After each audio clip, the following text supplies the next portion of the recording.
السلام علیکم ورحمۃ اللہ وبرکاتہ۔ دیکھیے، جو بھی ان 10 دنوں میں جاگ کر عبادت کرے گا، اس کی تو 110% گارنٹی ہے کہ وہ لیلۃ القدر پالے گا۔ الحمدللہ، سال کی یہ مہنگی ترین راتوں میں سے راتیں ہیں جس سے ہم گزر رہے ہیں، اور یہ ہماری خوش نصیبی ہے کہ ہمیں یہ راتیں ملی، ورنہ جو لوگ اس دنیا سے چلے گئے تو ان کا حساب کتاب تو وہیں بند ہو گیا۔ تو ہم اللہ تعالیٰ کا جتنا شکر ادا کریں کم ہے کہ اللہ تعالیٰ نے ہمیں یہ قیمتی راتوں کو پانے کا موقع دیا ہے۔ تو ہمیں چاہیے کہ ہم یہ قیمتی راتوں کو ضائع نہ کریں، اپنی غفلت سے، اپنی بلا وجہ کی الجھنوں سے اس رات کو، جو یہ بہت ہی قیمتی رات ہے، اس کو ہم ضائع نہ کریں۔ ایک ایک گھنٹہ جو 60 منٹ کا ہے، ایک برابر نہیں ہے، بلکہ یہ بہت زیادہ افضل ہے، بہت زیادہ۔ ایک سیکنڈ بھی اتنا کاسٹلی گھنٹہ ہے کہ 23 گھنٹے کی عبادت سے زیادہ کاسٹلی ہے، اور یہ سمجھ لیں کہ ایک گھنٹہ 10 سال کی عبادت سے بھی زیادہ افضل ہے۔ تو پھر ہم کیسے اس رات سے، ان دنوں سے، ان لمحوں سے غافل ہو سکتے ہیں؟ ہماری زیادہ تر کوشش ہونی چاہیے کہ ہم زیادہ سے زیادہ عبادت کریں، اور چلتے پھرتے ہم اپنی زبان سے ذکر و اذکار کریں، اور یہ بہت ہی قیمتی چیز ہے ہمارے لیے کہ ہمیں اس کو کھونا نہیں ہے، بلکہ اسی طرح یہ رات ہمارے لیے بہت ہی زیادہ قیمتی ہے۔ آپ ایسے سمجھ لیں کہ ہمارے پاس اگر کوئی ڈائمنڈ ہو تو ہم اس کو لاکر میں رکھتے ہیں، تو ہم اس کو لاکر میں رکھ کے کبھی بھول نہیں جاتے، ہم اس کا بہت خیال کرتے ہیں، بہت زیادہ۔ اسی طریقے سے ہمیں ان رات کا بہت بہت زیادہ خیال کرنا ہے، بہت زیادہ ہمیں اہتمام کرنا ہے کہ ہم سے کوئی غلطی نہ ہو جائے، ہم سے کوئی نااہلی نہ ہو جائے، ہم سے کوئی غفلت ہم نہ اپنی برس دیں کہ ہم سے یہ عبادتیں ہماری ضائع ہو جائیں۔ تو ہمیں اس چیز کا بہت خاص ہمیں خیال کرنا ہے۔ انشاءاللہ تعالی ہم ان راتوں میں جاگتے بھی رہیں گے، اور انشاءاللہ تعالی مجھے امید ہے ہم ان رات کو پا بھی لیں گے۔ یہ رات دعا کی ہے، اور ہم سب کو اللہ تعالی یہ رات نصیب عطا فرمائے۔ مغرب دیکھیں، ہم لوگ یہ کہتے ہیں کہ یہ رات ہماری عشاء کے بعد سے شروع ہوگی، تو یہ کانسیپٹ ہمارا غلط ہے۔ یہ رات مغرب کی اذان سے شروع ہو جاتی ہے، تو ہمیں چاہیے کہ ہم مغرب کی اذان سے پہلے پاک صاف کپڑے پہنیں اور صاف ستھرے ہو کے بیٹھ جائیں۔ بعض دفعہ لوگ ایسا بھی کرتے ہیں کہ جب افطاری بنا رہے ہوتے ہیں نا، تو خاص تر عورتوں کے لیے ایسا دیکھا گیا ہے کہ وہ کیونکہ مرد تو زیادہ تر نہیں کرتے ایسی باتیں، لیکن عورتیں بہت کرتی ہیں کہ افطاری بنا رہی ہوتی ہیں اور آپس کے اندر ان کی غیبتیں چل رہی ہوتی ہیں، اور آپس کے اندر ایک دوسرے کا مذاق بھی اڑا رہی ہوتی ہیں کہ دیکھو ہم نے تم سے زیادہ اچھا یہ کام کیا، ہم نے تم سے زیادہ اچھا یہ کام کیا، سامنے کی افطاری تو ایسی بری آئی تھی اور ہم نے تو اس کو ایسی افطاری دی۔ تو یہ جو غیبتیں ہیں نا، یہ اس ٹائم پہ بڑی ہوتی ہیں، تو ہمیں چاہیے کہ ہم اس ٹائم پہ اپنی زبان کو بند کر لیں، اور یہ سمجھ لیں کہ ہم نے ایک روزہ تو رکھا ہے پیٹ کا، لیکن اور باقی ہم اب اپنی زبان کا بھی ایک روزہ رکھ لیں اور اپنی زبان کو خاموش کر لیں، تاکہ ہم اپنی زبان سے بھی کوئی ایسی بات نہ بولیں جس کی وجہ سے ہماری ساری عبادت، ہماری سارے ذکر و اذکار، ہماری ساری نیکیاں ضائع ہو جائیں۔ تو ہمیں اس رات کا، اس بات کا بہت ہی خیال کرنا ہے. تو سمجھ لیں اس رات میں جو بھی کام کریں گے تو ہمیں 83 ایئرس سمجھ لیں کہ ہم نے اس کے اندر انوالو کر لیے اپنے، اتنا ہمیں ثواب ملے گا. جو ہمیں چاہیے کہ ہم اچھے اچھے کام کریں جس سے اللہ سبحانہ تعالیٰ خوش ہو، اور ہمیں چاہیے کہ ہم نیکی کے کام زیادہ سے زیادہ کریں. اور اگر جو عورتیں کچن کے اندر کام کر رہی ہوتی ہیں اور وہ یہ سمجھیں کہ ہمیں پاس تو اب ٹائم ہی نہیں ملا عبادت کا، تو آپ یہ سوچیں کہ آپ جو گھر کے لیے سب کے لیے افطاری کا کام بھی کریے نا، اس میں بھی اللہ تعالیٰ آپ کو اجر و ثواب دے رہا ہے. کہ آپ سوچیں آپ کتنے لوگوں کے لیے افطاری تیار کریے، ان سب کا ثواب آپ کو ملے گا. اور اسی ساتھ ان عورتوں کو چاہیے کہ وہ اپنے منہ میں ذکر و اذکار کرتی رہیں، تو ان کو تو پھر ڈبل ثواب مل گیا کہ وہ ایک افطاری بنا رہی ہیں، اس کا بھی ثواب، اور جو ذکر و اذکار کریں گے منہ کے اندر اس کا بھی ثواب. تو دیکھیں تو ہمارے درجات خود بخود بلند ہو جائیں گے، ہمیں نیکیاں بے شمار مل جائیں گی. تو ہمیں زیادہ سے زیادہ سمجھیں صبح دوپہر شام ہمیں چلتے پھرتے لیلۃ القدر کی جو دعا ہے، اللہم انک عفو تحب العفو عنی، ہمیں زیادہ سے زیادہ اس چیز کو پڑھنا ہے اور اپنی زبان کو اس کلمات سے ہمیں تر کرنا ہے.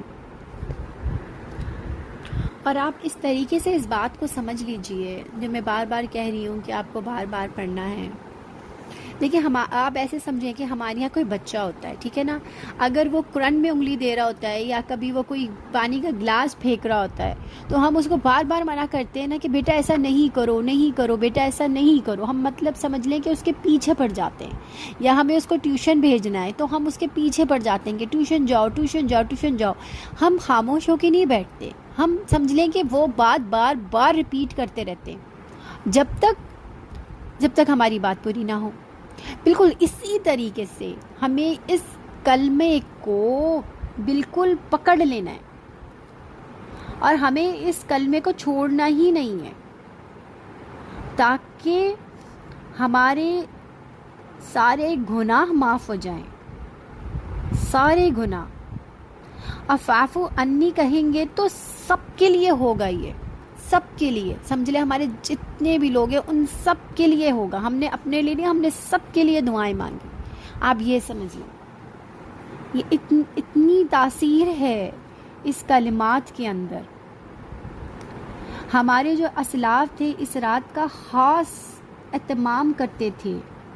یہ جو 10 راتیں آ رہی ہیں اس میں غسل کرتے تھے، ہر رات کو غسل کرتے تھے، ہر رات کو خوشبو لگاتے تھے، پھر عبادت کے لیے بیٹھتے تھے. اور خاص طور پر ہمیں چاہیے کہ ہم طہارت اور پاکیزگی کا خاص خیال رکھیں، اور خاص کر وہ عورتیں جن کو لیکوریا کی شکایت ہو تو ان کو خاص کر اس چیز کا خیال کرنا چاہیے کہ ہماری طہارت اچھے سے ہو اور ہماری پاکیزگی اچھے سے ہو. اور ہمیں چاہیے کہ ہم اچھے سے اچھا لباس پہن کے بیٹھیں ان 10 دنوں میں. جو ہماری الماری کے اندر سب سے اچھے لباس ہونا جن کو ہم سوچیں یہ بہت قیمتی لباس ہیں، ہمیں چاہیے کہ ہم ان لباس کا مطلب خیال کر کے اس کو پہنیں ہم. کیونکہ ہم دیکھیں اگر اپنا اچھا لباس پہنیں گے نا تو ہمارا موڈ بھی اچھا رہے گا. یہ ہمارے موڈ کے اوپر بھی ڈیپینڈ ہوگا. کیونکہ اگر ہم سپوز ہم ایک نائٹ سوٹ پہن لیتے ہیں، اب رات ہے تو ہم یہ سوچتے ہیں ہم نائٹ سوٹ پہن لیں. سوچیں اگر ہم ایک نائٹ سوٹ پہن کے اگر ہم وہ کریں گے تو لازمی سی بات ہے ہمیں نیند کی غنودگی بھی آئے گی اور ہمارا موڈ بھی وہ نہیں رہے گا. لیکن جب ہم ایک اچھا خوشگوار لباس پہن کے بیٹھے ہوئے ہوں گے تو سوچیں ہمارے موڈ کے اوپر بھی ایک اچھا ایک امپیکٹ پڑے گا اور ہم اس سے زیادہ اچھے طریقے سے عبادت کریں گے. اور اسی طریقے سے اب ہمیں اپنے گھر کا ماحول بھی اچھا رکھنا چاہیے. جیسے ہمیں خوشبو جلانی چاہیے، گھر کے اندر روشنی رکھنی چاہیے. دیکھیں اور ماحول سے بھی بہت فرق پڑتا ہے. جو ارد گرد سراؤنڈنگ ہے اس سے بھی ہماری نیند بھاگے گی، ہمارا دل عبادت کی طرف لگے گا. تو ہمیں چاہیے کہ ہم بیٹھ کے بھی نہیں ہم لوگ عبادت کریں، کیونکہ جب ہم بیڈ کے اوپر تکیہ لگا کے جب ہم ٹیک لگا کے بیٹھیں گے تو ظاہری سی بات ہے ہمیں سستی اور کاہلی آ جائے گی، ہمارے اندر وہ بات تو نہیں رہے گی.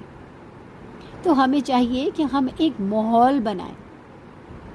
اور دیکھیں جو لوگ جو اعتکاف میں ہیں وہ تو چلیں اعتکاف میں، ان کو تو اگر وہ سو بھی رہیں گے تو ان کو تو اس کا بھی ثواب مل رہا ہوگا، لیکن جو لوگ اعتکاف میں نہیں بیٹھے وہ کم سے کم ایک جگہ الگ جگہ بیٹھ کے کم سے کم عبادت تو کر لیں، الگ جگہ بیٹھ کے، جہاں پہ 1 to 1 وہ اللہ سے بات کر سکے، جہاں پہ وہ اللہ سے ڈائریکٹ ہو سکے، تاکہ اس کے اندر کوئی خلل نہ آئے. اور دیکھیں جب انسان اکیلے بیٹھ کے جب عبادت کرتا ہے تو اس کی ساری انٹینشن، اس کی جو ڈائیورجن ہوتی ہے دماغ کی، وہ ساری دیکھیں ہماری عبادت کی طرف، اور ہمارا جو ہم ایک دعا مانگ رہے ہیں تو ہماری اس کے اوپر ایک جذبہ اور دل لگا ہوا ہوگا. یہ نہیں کہ ہماری انٹینشن ادھر ادھر بھٹک رہی ہے. ہم جب اتنے سارے لوگوں کے سامنے بیٹھ کے عبادت کریں گے تو ہمارا دماغ ظاہری سی باتیں ادھر ادھر بھٹک رہا ہوگا، اور ہمارے وہ جذبات یا ہمارے وہ دل سے وہ بات نہیں نکل رہی ہوگی جو ہم نکالنا چاہ رہے ہوں گے، ہمارے آنکھوں سے آنسو نہیں بہہ رہے ہوں گے، ہم سوچ رہے ہوں گے ہم ایسا کریں گے تو پتہ نہیں سامنے والا کیا سوچے گا. تو ہمیں چاہیے کہ ہم اکیلے میں عبادت کریں، اکیلے میں، تاکہ صرف آپ اور آپ کا رب ہو. امام ابن جریر فرماتے ہیں کہ سلف صالحین آخری عشرے کی ہر رات کو غسل کرنا پسند کرتے تھے، کیونکہ فرشتوں کو آنا ہے، کیونکہ فرشتوں کو دیکھیں گندگی اور بدبو پسند نہیں ہوتی. اگر آپ یہ سوچیں کہ اب آپ ایسے سوچ لیں کہ ہمارے گھر میں کوئی خاص مہمان آنے والا ہے، تو ظاہری سی بات ہے اس مہمان کے آنے کے لیے آپ اچھے لباس کا تعین بھی کریں گے، اور آپ یہ بھی سوچیں گے کہ میں پاک صاف ہوں، میں اچھی لگوں، میرے پاس سے خوشبو آئے، میرے ہاتھ پیروں سے بھی خوشبو آئے. تو آپ کو چاہیے کہ آپ اسی طریقے سے بالکل اہتمام کریں اور یہ سوچیں کہ میرے گھر میں مہمان آنے والے ہیں. اور ثابت تابعین بھی اس لیلۃ القدر کی جو راتیں ہوتی تھیں اس میں خوشبو لگاتے تھے، اور اس رات کو مسجد میں بھی خوشبو سے متعیر کرتے تھے. تو ہمیں بھی چاہیے کہ ہم اپنے گھر کے اندر بھی خوشبو جلائیں.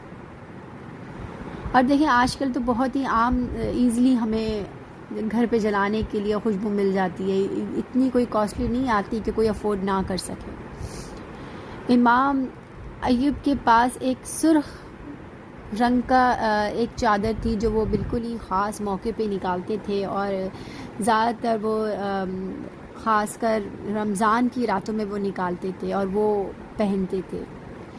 امام طاہری کے پاس ایک خاص لباس تھا جو انہوں نے صرف 1000 درہم کا بائی کیا تھا. سوچیں 1000 درہم کا، اور یہ بہت ہی بگ ڈیل تھی اس زمانے کے اندر.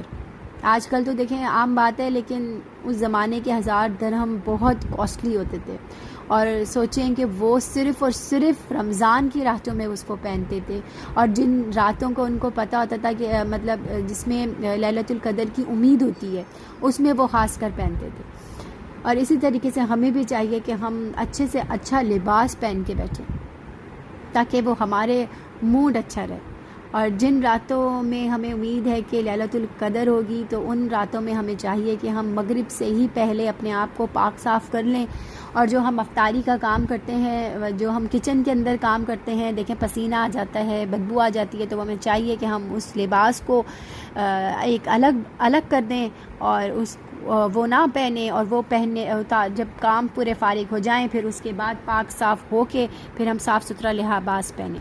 حضرت عائشہ سے مروی ہے کہ نبی اکرم صلی اللہ علیہ وآلہ وسلم آخری عشرے میں عبادت کے لیے کمر کس لیتے تھے اور اپنے گھر والوں کو بھی عبادت کے لیے جگاتے تھے. لہٰذا ہمیں بھی چاہیے کہ ہم اپنے گھر والوں کو جگائیں، اور ہمارے جو چھوٹے بچے ہوتے ہیں ان کو بھی ہم جگائیں اور عبادت کے اوپر بولیں کہ تم لوگ عبادت کرو. اور اللہ تعالیٰ کا بہت بڑا احسان ہے کہ اس نے ہمیں اتنی چھوٹی سی زندگی کے اندر یہ رات دیکھنے کا موقع دیا اور عبادت کرنے کا موقع دیا. اور جس طریقے سے جو لوگ بہت ہی لمبے عمر والے ہوتے تھے سوچیں جن کی ہزار سال عمر ہوتی تھی اور وہ عبادت کرتے تھے، سوچیں ہم تو ان سے آگے بھی پہنچ سکتے ہیں۔ امام ابن کثیر فرماتے ہیں کہ دعا مستحب ہے، اور رمضان میں ہمیں زیادہ سے زیادہ دعائیں مانگنی چاہیے، اور زیادہ سے زیادہ رمضان کے آخری عشرے میں ہمیں زیادہ دعا کرنی چاہیے۔